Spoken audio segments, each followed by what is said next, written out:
आता यानंतर मी अधिकचं काही बोलणार नाही, पण मी स्नेहल दिदीला विनंती करतो की तिनं तिची जी दिनचर्या जी आहे किंवा तुम्हालाही कळावं की एखादं करिअर घडवत असताना तुमचं जसं तुम्ही घडवता, तुम्ही बी पहाटेपासून जसे बेजार आहात तसं तिनं पण होते.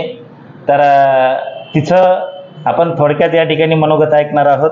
मी स्नेहलला विनंती करतो की तिनं तिचं मनोगत या ठिकाणी व्यक्त करावं.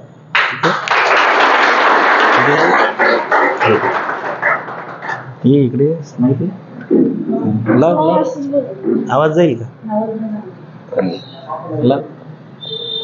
आणि हे हातात राहू दे. ठीक आहे.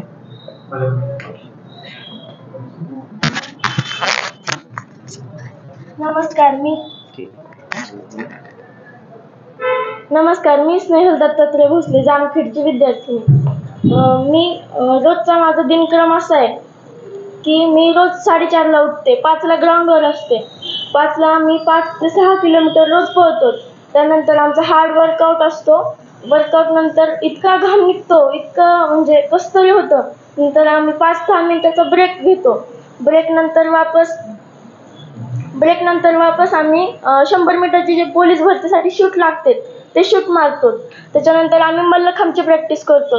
आम्ही 6ला मल्लखांबच्या ग्राउंडवर पोहोचतो. म्हणजे 1 तासाचा आमचा सगळा वर्कआउट असतो. 6 ते वापस 9-9:30 पर्यंत आमची मल्लखांबची प्रॅक्टिस असते.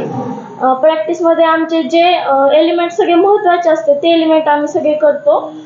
त्याच्यानंतर वापस संध्याकाळी 5 ते 9-9:30 पर्यंत संध्याकाळची आमची प्रॅक्टिस असते. ती प्रॅक्टिस झाल्यानंतर मग आम्ही जोर मारतो, बैठका, डिप्स ते सगळं असतं ते मारतो. आणि आम्ही जेव्हा आत्ता लातूरच्या उदगीरच्या स्पर्धेला आलतो तेव्हा तिथं मुंबईच्या, पुण्याच्या देखील मुली आलत्या. आम्ही त्यांना विचारलं, तुम्ही किती दिवसापासून मल्लखांब करता? त्यांनी सांगितलं, आम्ही जेव्हा पहिलीला होतो तेव्हापासून करतो. आता त्या 12वी ग्रॅज्युएशनपर्यंत गेलेल्या आहेत. म्हणजे 12-13 वर्ष झालं त्यांना करून. आणि मी फक्त आता 1.5 वर्ष झालं मल्लखांबची प्रॅक्टिस करते. त्याच्यातच मी म्हणजे आता राज्याला ब्राउन्स पदक भेटलेलं आहे. मी कसे आले तर मी सरांची यूट्यूबला लेक्चर बघितले होते आणि मम्मीने मग त्यांना कॉन्टॅक्ट केलं. त्यांचा नंबर घेतला, सरांना फोन केला आणि मग सरांना बोलल्यानंतर सरांनी मोबाईल नंबर सेव्ह केला, सरांच्या ग्रुपला ॲड केला आणि रोज मग सर पण स्टेटस बघायचे आमचे आणि आम्ही पण बघायचो. आणि तुमची अकॅडमी मला खरंच खूप भारी वाटली. म्हणून मी 12वीला ना, 12वी नंतर मी इथंच ॲडमिशन घेणार आहे आणि इथंच येणार आहे पेपर झाल्यावर.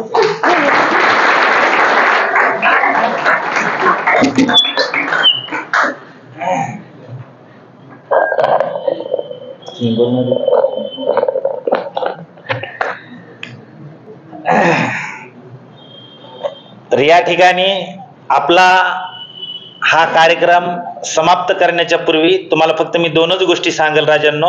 ठीक आहे, तुम्ही सकाळपासून बसलात, काही जणांची आता तळमळ चालू आहे. ठीक आहे, आपल्याला जायचंच आहे, शेवटी हे जग सोडून पण जायचं आहे. परंतु जोपर्यंत आहोत, ठीक आहे, तोपर्यंत आपल्यासाठी करण्यासारखं काहीतरी शिल्लक आहे आणि आहोत तोपर्यंत ते शिल्लक राहिलेलं आपण पूर्ण करणं फार गरजेचं आहे. लक्षामध्ये त्यांनी जामखेड पासून तिथून प्रवास करून इथं आलेले आहेत. ठीक आहे. आणि उद्देश काय की बाबा जसे इतर लेकरं लागतात तसं मला पण या ठिकाणी सिलेक्ट व्हायचं आहे. आणि तिची इच्छा काय माहिती आहे का, तिच्या आईची पण इच्छा काय की आपल्याकडे सगळ्यात जास्त पोलीस झालेली आहे लक्षामध्ये, तर त्या मुलीने देखील पोलीस व्हावं. पण मी तिच्या आईला म्हणजे ताईला या ठिकाणी शब्द देऊ इच्छितो, तिनं जर या ठिकाणी तिचं ग्रॅज्युएशन होईपर्यंत 3 वर्ष जर चांगला वेळ जर दिला तर 100% तिच्यामध्ये पोटेन्शियल आहे. कारण अशी जी लेकरं जी असतात ती खूप दुर्मिळ असतात. कारण कुणाचं फक्त स्पोर्टमध्ये करिअर होऊ शकतं, तर इकडे एज्युकेशनकडे जे आहे ते दुर्लक्ष होतं. परंतु हिने जे बॅलन्स साधलेला आहे ती गोष्ट मला खूप चांगली आवडलेली आहे. कारण तिनं 10वीला देखील जे आहेत जे कुठलीही कॉपी न करता बघा 87% मार्क घेतलेले आहेत आणि ते स्पोर्ट करत आणि लक्षामध्ये, आणि ती 12वीला देखील तशाच प्रकारचा पराक्रम करल.